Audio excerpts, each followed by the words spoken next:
trabalho enfadonho, repetitivo, mecânico, pode levar uma pessoa à total desumanização, despersonalização? Essa foi uma das perguntas que ficaram ali ressoando na minha cabeça com a leitura deste livro aqui, Bartleby, o Escrivão. E no vídeo de hoje eu quero te contar, então, um pouco sobre as reflexões e percepções que esse livro me provocou, porque, gente, ele, assim, alugou um triplex na minha cabeça. A leitura dele é extremamente rápida, né? Aqui eu li na edição da Antofágica, apesar dessa grossurinha aqui, né? O livro, no total, tem aí umas 100 e tantas, 235 páginas, só que, já que ele trata da história, né, de um escrivão, de alguém que fazia cópias de documentos à mão, né? Em vários trechos, ele, na verdade, apenas repete uma página, cópia da outra página, né? Então, na verdade, é duplicado, né? E aí fica com essa impressão de que o livro é grande, mas na verdade ele não é muito grande, não. E, gente, como eu falei, ele conta a história, então, de um escrivão, né? Esse aqui é um conto do Herman Melville, que é o mesmo autor, o mesmo escritor ali de Moby Dick, né? E nesse conto aqui, nesse livro, a gente é apresentado, então, a um narrador, que é um advogado, e que, na verdade, é ele que vai contar pra gente desde o início essa história, uma história estranhíssima, né? Ele diz, que dizendo ali que ele tem um escritório em Wall Street, né? Lá no centro, no coração financeiro, né? No coração do capitalismo. E lá trabalhavam ali, além dele, outros 3 funcionários no início da história. A gente tem outros 2 funcionários que atuam também como escrivães e um garoto de recados ali que, enfim, vai resolver coisas na rua, né? Busca. Ele é meio um office boy ali, apesar do menino ter 12 anos de idade, gente. Mas, enfim, século XIX, faltam leis trabalhistas, faltam leis de proteção à infância, por aí vai, né? Mas, enfim, o negócio é que esse escritório que lida com escrituras, registros, documentos, né? O próprio narrador diz que ele não é, assim, uma pessoa muito chegada a confrontos, ele prefere lidar com essa parte da advocacia mais de lidar com documentos, né? Esse escritório, em dado momento, ele começa a crescer, ele começa a ter mais clientes e, por isso, o advogado ali vai precisar contratar mais um funcionário, que nesse caso é o nosso Bartleby. E aí a gente vai conhecer, né, esse funcionário. De início, né, logo assim que ele é contratado, e aí, gente, o trabalho dessa galera, né, especialmente ali de quem trabalha como escrivão, é fazer cópia de documentos. Vamos pensar, gente, numa época que não tem impressora, numa época que não tem máquina de Xerox, né? Então, você quer uma cópia de um documento, você tem que, né, à mão fazer essa cópia. E você imagine, num escritório que lida com documentos diversos, né, registros, etc., para a galera do mundo financeiro, natural que você precise de muitas cópias de muitas coisas. Então, o Bartleby, de início, ele é, assim, uma máquina de fazer cópia.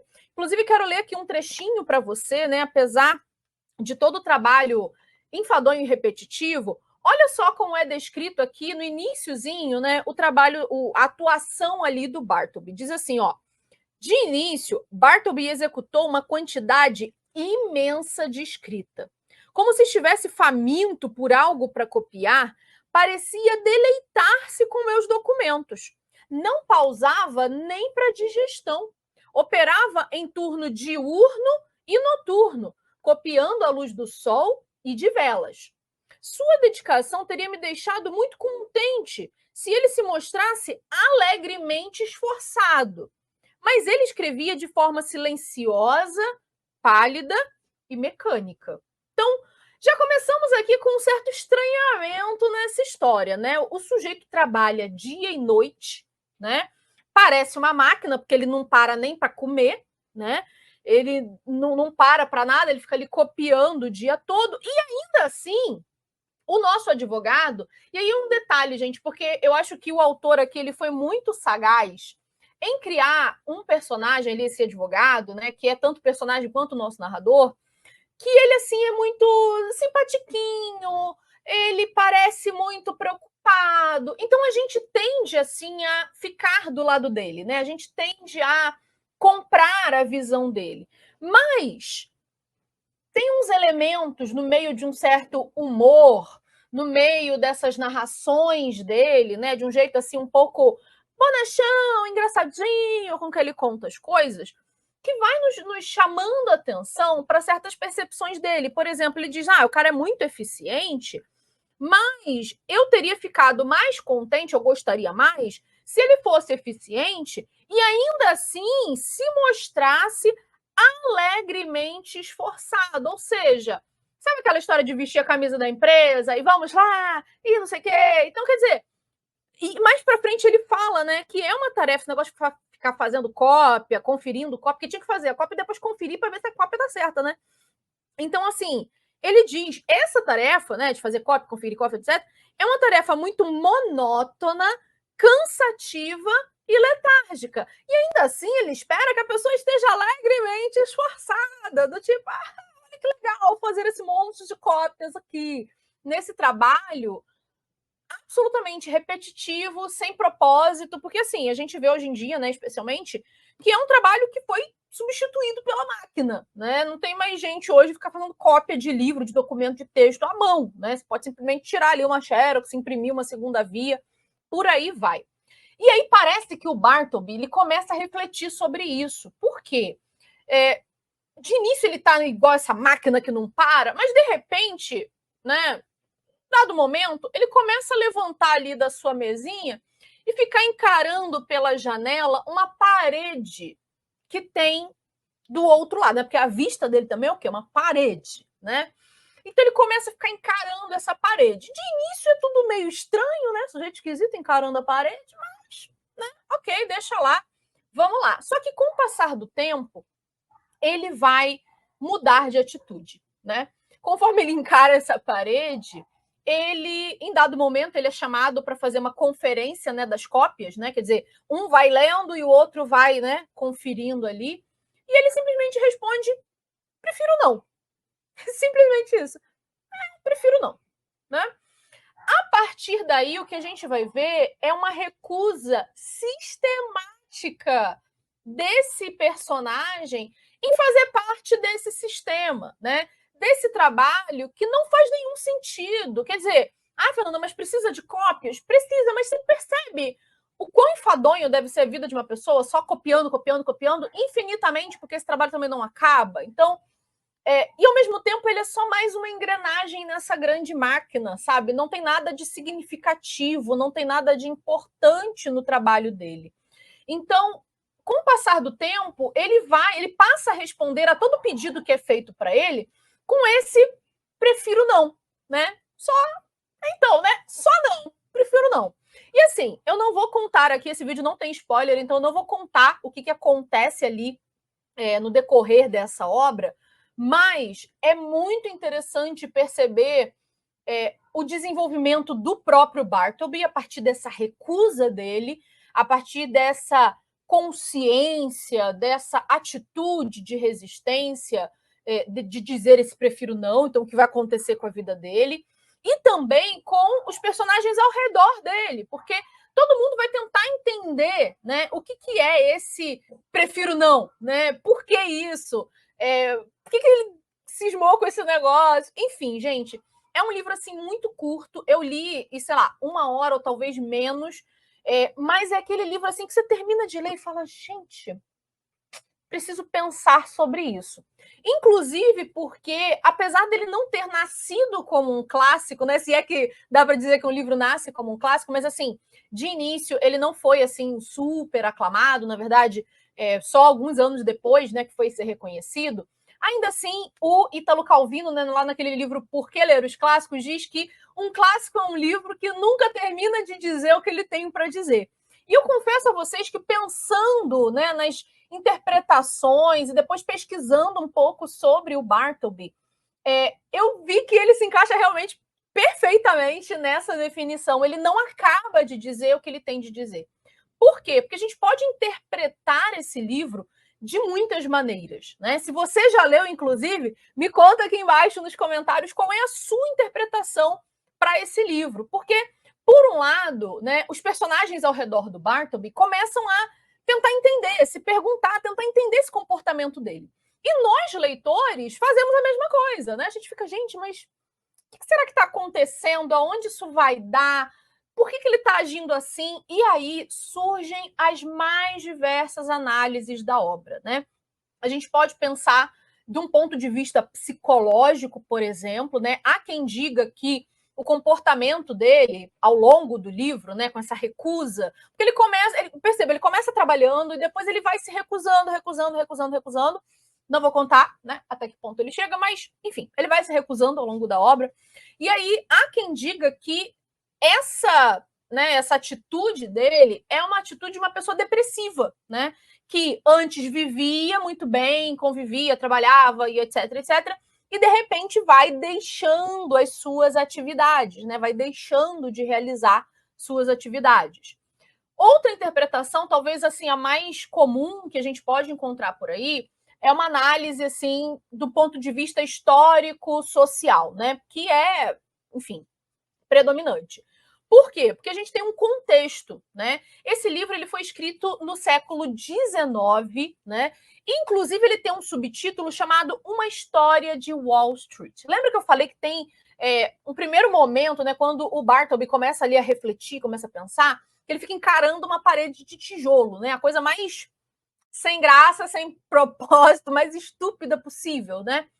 Mas percebam que a própria palavra Wall Street, né, esse nome da rua, Wall significa justamente parede, muro, né? Então, assim, Wall Street já é uma rua de muro, de parede, né? Que, ao mesmo tempo, é o símbolo talvez mais importante desse ambiente de trabalho, desse ambiente que é o símbolo do capital, que é o símbolo do mundo capitalista, né? E na época, no século XIX, esse é um mundo que está em franca expansão. Então, por um lado, a gente tem um trabalhador nessa engrenagem, no coração financeiro, capitalista, etc., fazendo um trabalho que não acrescenta nenhum sentido à sua vida, que não traz nenhum senso de propósito, que poderia ser feito por absolutamente qualquer pessoa alfabetizada, né? Então, o Bartleby, ele percebam a descrição, né, lá do início, ele copia mecanicamente, né? Quando lá o advogado fala que ele queria que o outro fizesse assim alegremente o seu trabalho, ele ainda assim diz, né, que ele copia de um jeito meio mecânico, de um jeito meio apático. E afinal de contas, não é de fato um ser humano reduzido a uma condição de máquina, né?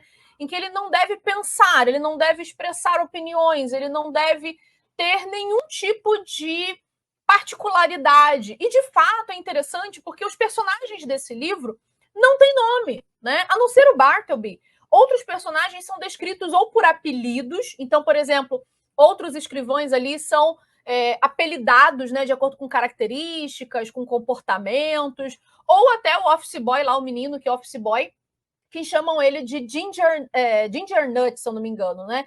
Que se não, porque ele vive buscando bolinhos de gengibre para as pessoas que trabalham ali no escritório. Então, ninguém ali tem nome, ninguém ali é uma pessoa, eles são funções, eles são características, eles são o que há de mais despersonalizado possível, né?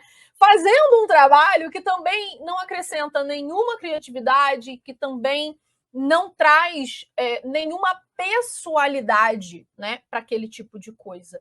E aí a gente pode interpretar, então, desse ponto de vista histórico, social, pensando no contexto, na época do Melville, né, e dentro desse próprio contexto aqui do livro, a recusa, né, do Bartleby, essa coisa de dizer prefiro não, pode ser entendida como uma recusa a participar desse sistema. Falar, olha, não vou ser mais uma engrenagem dessa máquina, né?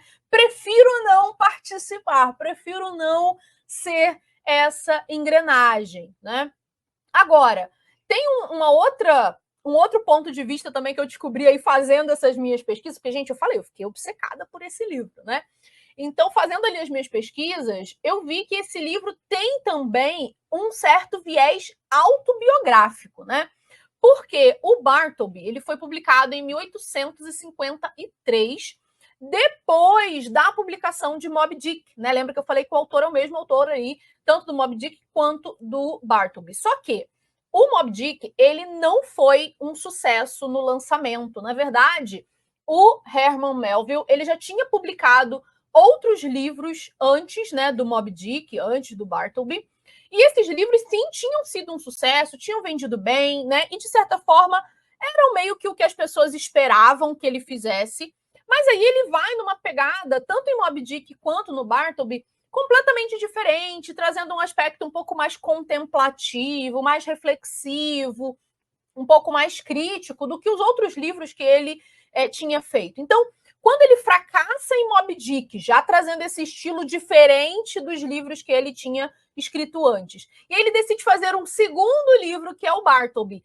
também com um estilo diferente, ou seja, ele sabia o que dava certo, vamos dizer assim, e o que não dava certo, né, na sua época lá, do ponto de vista de vendas, né? Ele sabia o que dava certo e o que não dava certo, e ainda assim, ele insiste em fazer aquilo que talvez ele considerasse que expressava melhor seus interesses artísticos, que expressava melhor seus pontos de vista, enfim. Então, desse ponto de vista, né, a gente pode pensar ali nesse advogado que insiste, né, para o Bartleby fazer esse trabalho mecânico, fazer cópias, né?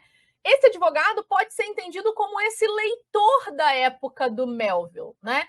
Que queria que ele continuasse fazendo cópias dos primeiros livros, ou seja, você encontrou a fórmula do sucesso, meu querido, agora só replica, agora só continua, né? Agora vai lá e segue. Enquanto que ele próprio, o autor, ele se recusa a seguir naquela linha e fala, não, eu quero fazer um outro tipo de trabalho, eu quero me expressar com outra coisa, né? Então, podemos também interpretar desse ponto de vista assim mais autobiográfico? Será que ele estava querendo mandar um recado para a galera, né? Não sei. Certamente tem muita filosofia aqui para a gente investigar, apesar de não ser um livro de filosofia, mas a discussão sobre a liberdade diante desse absurdo da vida, porque, quer dizer, é um trabalho completamente absurdo, enfim, todo um sistema, né, que não faz nenhum sentido, que não tem uma explicação, que não tem uma lógica, quer dizer, você fala, Fernando, precisa, não sei o quê, tudo bem, mas, assim, do ponto de vista do ser humano, da realização da vida, da potência de vida que todo ser humano tem, da contribuição que cada ser humano pode trazer ao mundo, esse é um trabalho e aquela era uma vida completamente desprovida de individualidade, completamente desprovida de criatividade, de possibilidade da pessoa se expressar, mostrar quem ela é e trazer essa contribuição ao mundo, né? É um trabalho absolutamente mecânico. Então, a gente pode pensar também nessa forma de talvez uma busca pela liberdade do Bartleby, se recusando a participar desse sistema, se recusando a ser mais uma engrenagem, e aí sendo uma pessoa completamente diferente, né? Porque ele se torna o total oposto. Ele se torna, assim, o total avesso do que aquela galera toda tá fazendo e vivendo e etc, né? E claro, gente, do ponto de vista literário, a gente pode pensar assim, porque ele é um livro extremamente simples, né? Você está falando, nossa, Fernanda, você tirou essas reflexões todas, então deve ser um livro extremamente difícil, muito cabeça. Gente, é um livro absolutamente simples na sua narrativa. Como eu falei, você lê muito rápido, ele tem um certo tonzinho de humor, ele tem ali uma narrativa envolvente, você vai lendo e tal. E aí, sabe quando tá tudo em silêncio e de repente algum objeto cai e faz aquele, né, aquele barulho, e você fala, peraí, né? Eu fui, ele me carregou até aqui, mas o que está acontecendo? O que eu acabei de ler? O que aconteceu nesse livro? Ele vai te trazendo assim até um ponto que você fica, nossa, o que está acontecendo nesse livro, né? Então, é um tom de humor, mas que contrasta com a seriedade do assunto. É uma narrativa simples, mas ao mesmo tempo muito profunda, traz questões muito profundas. Então, assim, do ponto de vista literário, do ponto de vista da obra, é um livro fantástico, é um livro incrível. E por isso, gente, eu acho que no meu caso ainda particularmente, né, esse livro, como eu falei, ele já estava na minha previsão aí da Maratona Literária de Inverno, porém, coincidentemente, porque eu não tinha pensado nisso originalmente, Nesse mês, eu também li O Estrangeiro, do Albert Camus, lá com as minhas apoiadoras do Clube do Livro. E, gente, nós fritamos! Porque esses dois livros, eles têm muita relação. Eu ainda vou fazer, né, um vídeo aqui sobre O Estrangeiro, só que esse daqui também é um livro que tem um personagem meio alheio ao mundo, meio alheio à vida, apesar de não ter assim uma relação direta, até porque o Bartleby vem bem antes do Estrangeiro, né? O Estrangeiro é um livro já do século XX, né? Enquanto que o Bartleby é ali do século XIX, né? Do meado do século XIX. Ainda assim, os dois protagonistas, né? O Meursault, no caso do Estrangeiro, e o Bartleby compartilham algumas características em comum. Claro, podemos ver diferenças ali na motivação, no grau de consciência, né? Talvez desses dois. Inclusive, estou gravando um vídeo para as apoiadoras, né? Então, se você é minha apoiadora e está assistindo esse vídeo aqui aberto, dá uma conferida lá na nossa plataforma. Se você não é, considere ser também, porque eu vou gravar um vídeo com spoilers, comentando aí, comparando esses dois livros, comentando similaridades e diferenças. Mas, claro, se você já leu O Estrangeiro e já leu o Bartleby e quiser comentar aqui também, aqui no YouTube, pode deixar seus comentários aqui. E me conta, você já leu Bartleby, o Escrivão?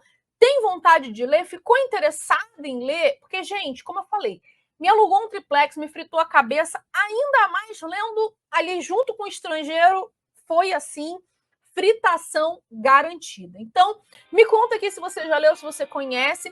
Não esqueça de deixar o seu like no canal, se inscrever se você não estiver inscrito, assim o YouTube te notifica quando tiver vídeos novos. E claro, se você gostou desse vídeo, eu te espero na próxima, porque por aqui tem muita fritação filosófica e literária também.